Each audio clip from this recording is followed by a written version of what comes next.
வணக்கம். சற்று முன் கிடைக்கப்பெற்ற மிக முக்கியமான செய்தி ஒன்று வெளியாகியுள்ளது. அதிமுகவின் முன்னாள் அமைச்சர் சி.வி. சண்முகம் அவர்கள் அந்தர்வல்டி.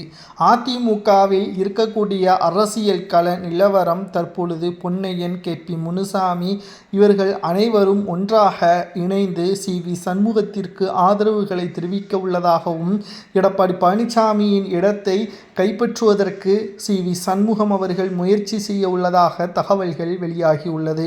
அதிமுகவில் இருந்து விலகி தாவேகாவில் இணைய உள்ளதாகத்தான் பலரும் சி.வி. சண்முகத்தை நினைத்து கொண்டிருக்கிறார்கள். ஆனால் அவர் எடுத்த அந்தர்பல்டி என்பது அதிமுகவை முழுமையாக கைப்பற்றுவதுதான்.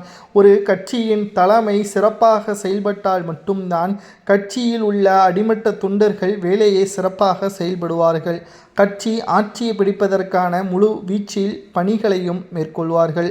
ஆனால் அதிமுகவை எடுத்துக்கொண்டால் பல்வேறு பிரச்சனைகளும் குழப்பங்களும், எடப்பாடி பழனிசாமியின் தலைமை சரியில்லாததும் தொடர்ச்சியாக விமர்சனங்களாகவே முன்வைக்கப்பட்டு வருகிறது.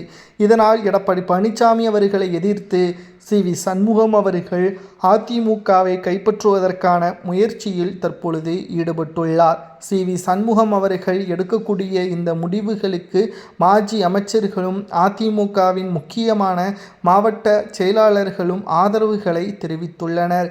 அதிமுகவின் முன்னாள் அமைச்சர்கள் எடப்பாடிக்கு விசுவாசமாக இருந்தார்கள்.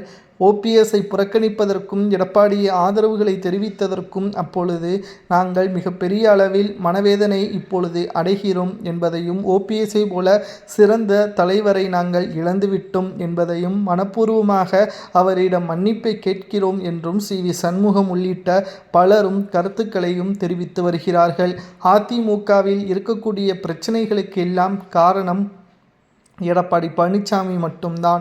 அவரது தலைமை சரியில்லை. மக்கள் எடப்பாடியே வேண்டாம் என்று கூறிவிட்டார்கள். இனியும் அதிமுகவில் எடப்பாடி பழனிசாமி அவர்கள் பயணித்தால் அதிமுக இப்பொழுது இருக்கக்கூடிய எம்எல்ஏக்களையும் கூட இழக்க நேரிடும். அதிமுகவின் வெற்றி வாய்ப்பை ஒருபோதும் இனி தக்க வைத்து கொள்ள முடியாது. உடனடியாக தலைமை மாற்றம் கண்டிப்பாக தேவை.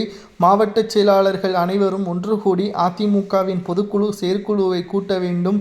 அதில் பொதுச் செயலாளர் தேர்தலில் சி.வி. சண்முகம் அவர்கள் போட்டியிட அதிக வாய்ப்புகள் இருப்பதாக தகவல்களும் கிடைக்கப்பெற்றுள்ளது. முன்னாள் அமைச்சர் உள்ளிட்ட பலரும் தற்பொழுது சி.வி. சண்முகத்திற்கு ஆதரவுகளை தெரிவித்திருப்பது நிச்சயம் அதிமுகவின் மாற்றத்திற்கும் சி.வி. சண்முகம் எடுத்த அந்தர்பல்டியால் தற்பொழுது எடப்பாடி அதிர்ச்சியடைந்துள்ளார்.